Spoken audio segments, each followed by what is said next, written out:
అందరూ నమస్కారం అండి. వెల్కమ్ టు ఎక్స్టాక్. అందరూ బాగున్నారు కదా? ఇద్దరు ముగ్గురు మెసేజ్లు పెట్టారు. ఇట్లా జాబ్ లే ఆఫ్ అయితే పరిస్థితి ఏంటి సార్? యాక్చువల్గా H1B మీద మరి నెక్స్ట్ ఆల్టర్నేట్ ఏంటి? ఈ మధ్యన H1 ఎక్స్టెన్షన్స్ కూడా చాలా డిలే అవుతున్నాయి. అంటే మొన్న మనం USCIS వాళ్ళు తీసుకొచ్చిన చేంజెస్ గురించి మాట్లాడుకున్నాం కదా, దానివల్ల కూడా వెట్టింగ్ ప్రాసెస్ అనేది డీప్గా వెళ్తుంది. ఎట్ ద సేమ్ టైం ఇప్పుడు ఈ ఏది మన H1B వాళ్ళు ఫ్రాడ్ చేశారు, అది చేశారు, ఇది చేశారు అంటే కంపెనీ మీద ఇన్వెస్టిగేషన్లు ఎక్కువ జరుగుతున్నాయి, FDNS చెక్స్ జరుగుతున్నాయి. అయితే మరి ప్రీమియం ప్రాసెసింగ్కి వెళ్తే బెస్టా, లేదు ఇదే నార్మల్ ప్రాసెసింగ్ అయితే బెస్టా? ఇప్పుడు ఒకవేళ లే ఆఫ్ అయితే వాళ్ళ పరిస్థితి ఏంటి ఇప్పుడు? ఎందుకంటే కంపెనీస్ కూడా చాలా పెద్ద పెద్ద కంపెనీస్ కూడా H1B వాళ్ళని అప్లై చేయట్లేదు అంటారు, అప్లై చేసామంటారు, కొన్ని రకరకాలుగా వస్తున్నాయి సోషల్ మీడియాలో. మొన్న కూడా ఒక ఆయన ప్రొఫెసర్ ఒక ఆయన మెసేజ్ పెట్టారు, ఒరాకిల్ ఇంతమందిని లే ఆఫ్ చేసింది కదా, ఇట్లాంటి టైంలో మరి H1 వాళ్ళని ఇంకా రిక్రూట్ చేసుకోకుండా అట్లీస్ట్ ఆ ఉన్నోళ్ళన మన లోకల్ జాబ్లు ఉంచి H1 వాళ్ళని తీసేయటమో ఇలా చేయాలి. మన అమెరికాలో మన లోకల్ వాళ్ళకి జాబులు పోవడం ఏంటి అని చెప్పేసి అదొక ఎక్స్పోజ్లో ఆయన మెసేజ్ పెట్టారు. అదొక ఫైర్ స్టార్ట్ అయింది. యాక్చువల్గా జాబులు పోయే టైంలో అట్లీస్ట్ ఏమన్నా ఉన్నో కొద్దో పదో పరకో జాబులు ఉంటే సిటిజన్స్కి ఇవ్వాలి, మన H1B వాళ్ళకి కాదు అనే డిస్కషన్ కూడా స్టార్ట్ అయింది. సో అయితే ఇప్పుడు ఏంటి పరిస్థితి? ఇప్పుడు H1B మీద మీరు ప్రీమియం ప్రాసెసింగ్కి వెళ్తే బెస్టా, లేకపోతే నార్మల్ ప్రాసెసింగ్ నుంచి మళ్ళీ స్విచ్ చేసుకొని ప్రీమియంకి రావటం బెటరా? తర్వాత అసలు ఏంటి B1 ఇప్పుడు ఇంతకుముందు ఏంటి అటార్నీస్ వాళ్ళు వీళ్ళందరూ కూడా ఏం చెప్పేవాళ్ళు అంటే, ఒకవేళ లే ఆఫ్ అయ్యి జాబ్ దొరకకపోతే B2లోకి వెళ్ళండి, మీరు B2 చేసుకొని మళ్ళీ తర్వాత B2 నుంచి మళ్ళీ దీంట్లోకి రండి, H1కి రండి అని చెప్పేవాళ్ళు.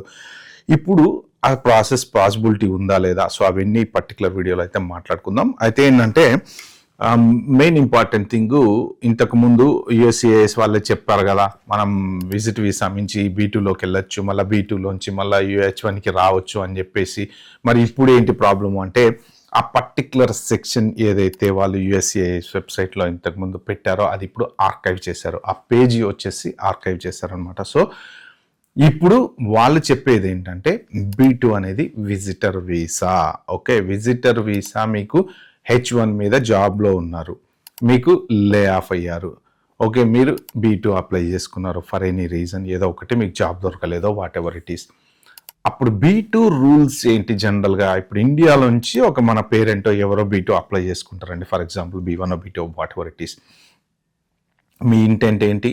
Strong ties with your back home. అంటే మీరు డెఫినెట్గా మళ్ళీ వెనక్కి వెళ్ళిపోతారన్న గ్యారంటీ ఏంటి? ఆ బేసిస్ మీదనే కదా మీకు విజిట్ వీసా ఇచ్చేది.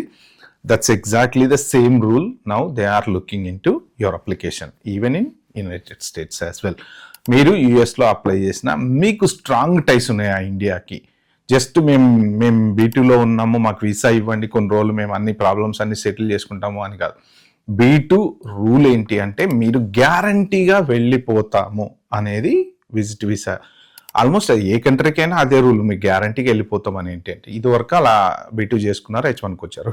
ఇప్పుడు B2 నుంచి మళ్ళీ మీరు H1 అప్లై చేసుకున్నారు అనుకోండి, యాక్చువల్గా అయితే చేంజ్ ఆఫ్ స్టేటస్ ఇవ్వాలి, ఇప్పటిదాకా ఇచ్చారు. కానీ ఇప్పుడు వాళ్ళు ఏమంటున్నారంటే, నీ ఇంటెంట్ రాంగ్. అంటే మీరు కావాలని కొన్ని రోజులు ఇట్లా విజిట్ వీసా ఎందుకు తీసుకున్నారో, కంట్రీ చూడడానికో, లేకపోతే మీరు ఏదన్నా విజిట్ వీసా రూల్ ఏంటంటే, మనం ఆ కంట్రీ చూడడానికి వెళ్తున్నాం, టైం స్పెండ్ చేయడానికి వెళ్తున్నాం, అది మెయిన్ విజిట్ వీసా లక్షణం. ఇక్కడ ఏంటంటే మీరు టైం బ్రిడ్జ్ గ్యాప్ కింద వాడుకున్నారు దాన్ని, అంటే you have a wrong intent అనేది వాళ్ళు చెప్తున్నారు. అందుకని వాళ్ళు ఏం చెప్తున్నారు?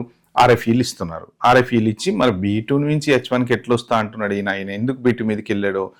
జాబ్ దొరకలేదు కాబట్టి, B2 మీద ఉన్నావు కాబట్టి, ఇప్పుడు జాబ్ దొరికింది కాబట్టి మళ్ళీ H1 మీదకి వస్తున్నావు కాబట్టి వాళ్ళు RFEలు ఇచ్చేసి NTAలు ఇస్తున్నారు అనమాట, నోటీస్ టు అపియర్ ఇస్తున్నారు అనమాట. అంటే మీకు స్ట్రాంగ్ టైస్ లేవో, లేకపోతే మీరు మీ ఇంటెన్షన్ కరెక్ట్ కాదో విజిట్ వీసా తీసుకోవడానికి, అందుకని చెప్పేసి H1 ఎక్స్టెన్షన్స్ అని H1లు తర్వాత B2 నుంచి దీని మీదకి వెళ్ళే వాళ్ళకి రావట్లేదు. అది మెయిన్ రీజన్ అనమాట.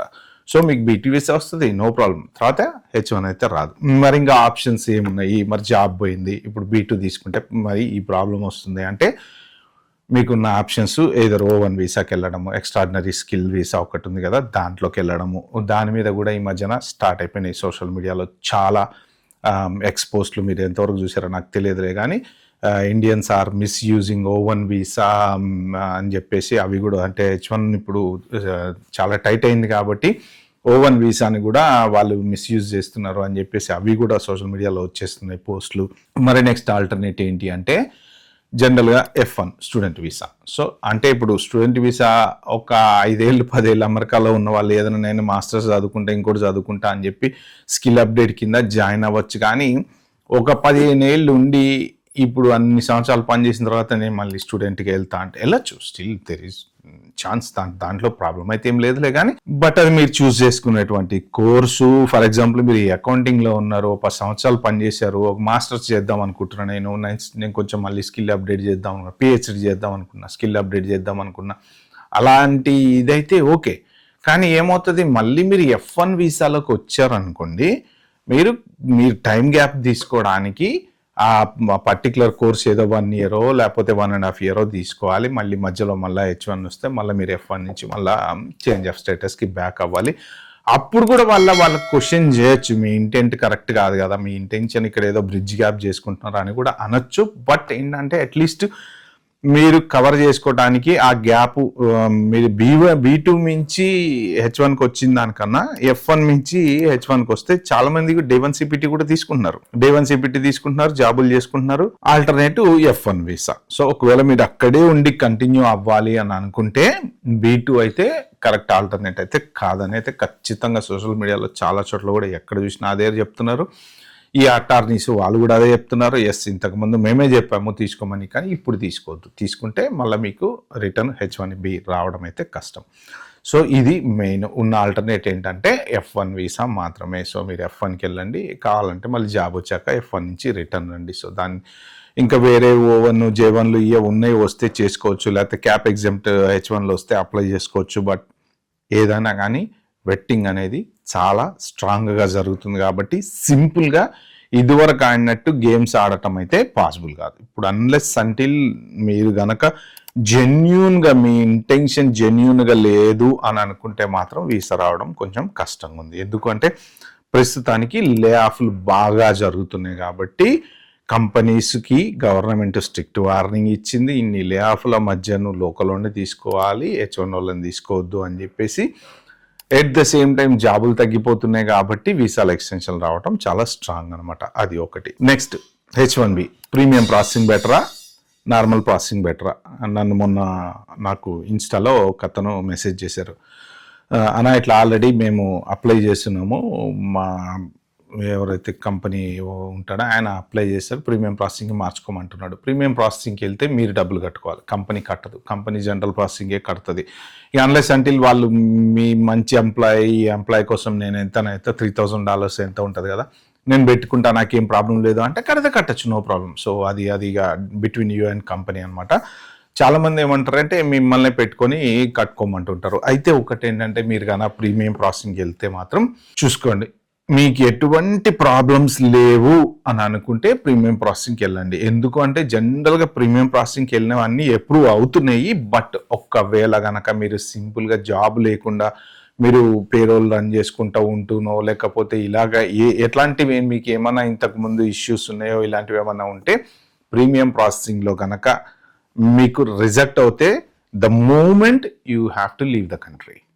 మీకు నార్మల్ వీసాలో ఏంటి అంటే మీకు 240 days టైం ఉంటుంది కాబట్టి 240 days లోపు మీది రాకపోతే 240 days తర్వాత obviously you have to leave the country. మళ్ళీ మీరు ఉన్నారు అంటే మీకు ఓవర్ స్టే అవుతుంది, మీకు ఖచ్చితంగా ప్రాబ్లం అవుతుంది.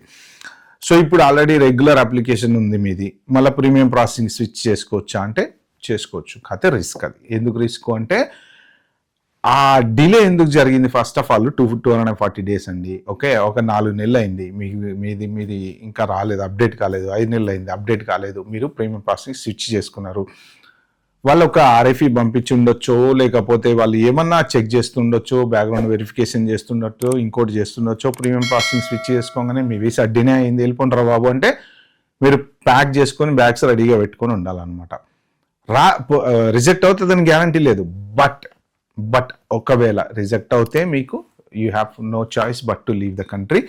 మీకు ఇంకా టైం అనేది ఉండదు అనమాట. సో ఈ నార్మల్ ప్రాసెసింగ్లో ఏంటంటే మీకు తెలిసిపోతుంది కదా, మీ జాబ్ ఏంటి, మీ జీతం ఏంటి, మీకు వీసా వస్తుందా రా అనేది ఆబ్వియస్లీ తెలిసిపోతుంది. ఎందుకంటే ఈ వెట్టింగ్ డీప్గా జరుగుతుంది కాబట్టి జెన్యూన్ అప్లికేషన్స్ ఉంటే మాత్రం మీకు ఎటువంటి ప్రాబ్లం లేదు, ఖచ్చితంగా వీసా అయితే వస్తుంది. లేదు ఇంకా ఏమన్నా మీకు ఇష్యూస్ ఉన్నాయి, పాత ఇష్యూస్ అంటే మీకు డెఫినెట్గా రిజెక్ట్ అయ్యేటువంటి ఛాన్స్ ఉంది. కాబట్టి మీరు ప్రీమియం ప్రాసెసింగ్కి వెళ్తారా, నార్మల్ ప్రాసెసింగ్లో ఉంటారా, లేదు ఆ నార్మల్ ప్రాసెసింగ్లో ఉండి మీరు స్విచ్ చేసుకుంటారా, ఇది డిసైడ్ చేసుకోండి. సో ఓకే, ఇది మెయిన్ డిఫరెన్సెస్. ఓకే అండి, ఇది పర్టికులర్ వీడియోని చెప్దాం అనుకుంది. వీడియో కానీ మీకు నచ్చినట్టుంటే ప్లీజ్ అండి లైక్ చేసి subscribe my channel. Thank you, bye, have a good day.